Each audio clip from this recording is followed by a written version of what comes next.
मंडळी, राजकारण हा नेहमीच धोक्याचा खेळ मानला जातो। आता तुम्ही म्हणाल राजकारण हे समाजाच्या हितासाठी केलं जातं, मग त्याला खेळ म्हणता येईल का? तर अर्थात हा एक खूप मोठा सारीपाटाचा खेळ आहे, ज्यात सत्तेच्या गादीवर पोहोचण्यासाठी आणि टिकून राहण्यासाठी कित्येकदा नेत्यांचे जीव टांगणीला लागतात। आजवर देशातले अनेक मोठे नेते हे हल्ल्यांचे बळी ठरले आहेत। माजी पंतप्रधान इंदिरा गांधींची हत्या झाली, राजीव गांधींवर आत्मघातकी हल्ला झाला, प्रमोद महाजन यांचीही हत्या झाली। शिवाय विधानसभेच्या अगदी आधी राष्ट्रवादी अजित पवार गटाचे नेते बाबा सिद्दीकी यांच्यावर देखील हल्ल्याचा कट रचला गेला आणि त्या कटाचे ते बळी ठरले। अशा अनेक घटना आपल्या डोळ्यासमोर आहेत। पण याच धोक्याच्या यादीत एक नाव असं आहे जे ऐकून तुम्हाला धक्का बसेल, आणि ते म्हणजे मनसेचे अध्यक्ष राज ठाकरे।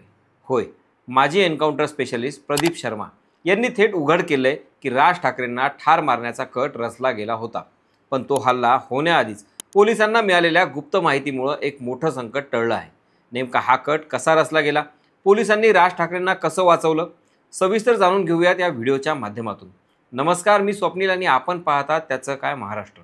मंडळी, राजकारणात सत्ता मिळवणं जितकं कठीण आहे त्याहून कठीण आहे ती सत्ता टिकवणं। कारण प्रत्येक मोठ्या नेत्याच्या मागे असतो एक धोक्याचा मागोवा।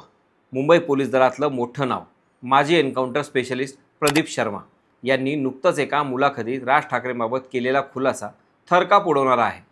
मुंबई पोलिसात निवृत्त पोलीस अधिकारी, विशेष म्हणजे एन्काउंटर स्पेशलिस्ट प्रदीप शर्मा यांच्या जीवनावर आधारित अब तक 112 या नावाचा चित्रपट लवकरच चित्रपटगृहात दाखल होतोय। त्या निमित्तानं त्यांनी या सगळ्या घटनांचा उलगडा केला। शर्मा यांनी सांगितलं, दाऊद गँगचे शूटर छोटा शकीलचे कट कारस्थान आणि अनेक सुपारी किलिंग्स यांच्या चौकशीतून त्यांना एक मोठी माहिती मिळाली होती। पोलिसांनी 10 ते 12 मोबाईल नंबर इंटरसेप्ट केले। त्यात अचानक एक नाव वारंवार ऐकू येऊ लागलं, ते म्हणजे राज ठाकरे। तेव्हा राज ठाकरे कोकण दौऱ्यावरती जाणार होते। गुप्तचर विभागाला मिळालेल्या माहितीनुसार त्यांच्यावर हल्ला करण्याचा कट रचला गेला। ही माहिती तात्काळ वरिष्ठ अधिकाऱ्यांकडे पोहोचवण्यात आली।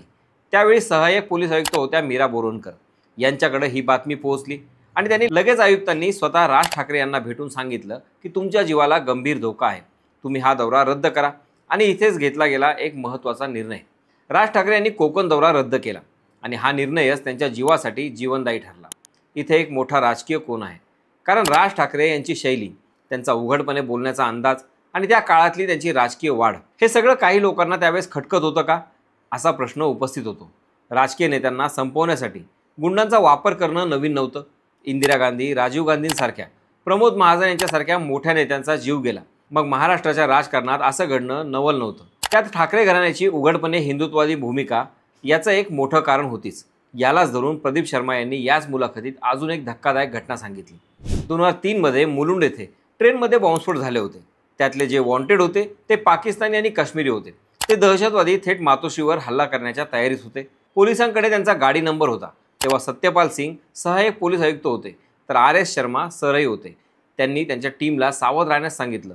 शर्मा बुलेट प्रूफ जॅकेट घालून गेले आणि झालेल्या एन्काउंटरमध्ये त्यांना 2 गोळ्या जॅकेटमध्ये लागल्या।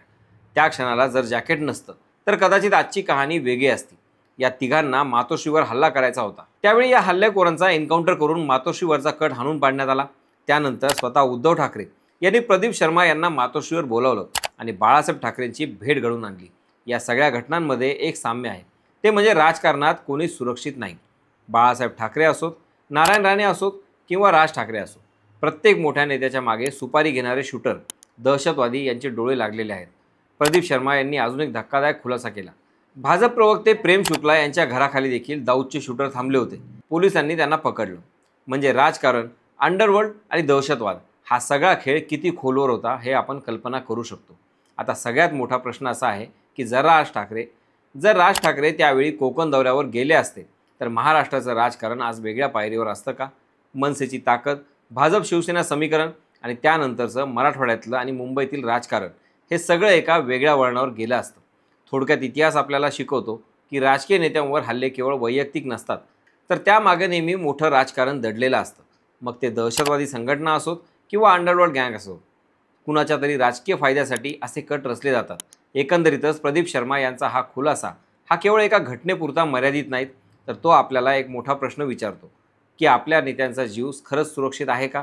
आजही महाराष्ट्रातल्या राजकीय समीकरणांकडे बघितलं तर नेत्यांमधील वैर, अंडरवर्ल्डशी असलेले जुने संबंध आणि सत्ता टिकवण्यासाठीचं राजकारण हे सगळं तितकंच धोकादायक आहे। आणि म्हणूनच प्रश्न असा उभा राहतो, काल राज ठाकरे वाचले, पण उद्या कोण? या धक्कादायक घटनेबाबत तुम्हाला काय वाटतं? कमेंटमधून नक्की सांगा. बाकी राजकारणाच्या आखाड्यात आपली नजर कायम असणारच आहे. तेव्हा कुठेही जाऊ नका, पाहत राहा, सबस्क्राईब करा. त्याचं काय महाराष्ट्र.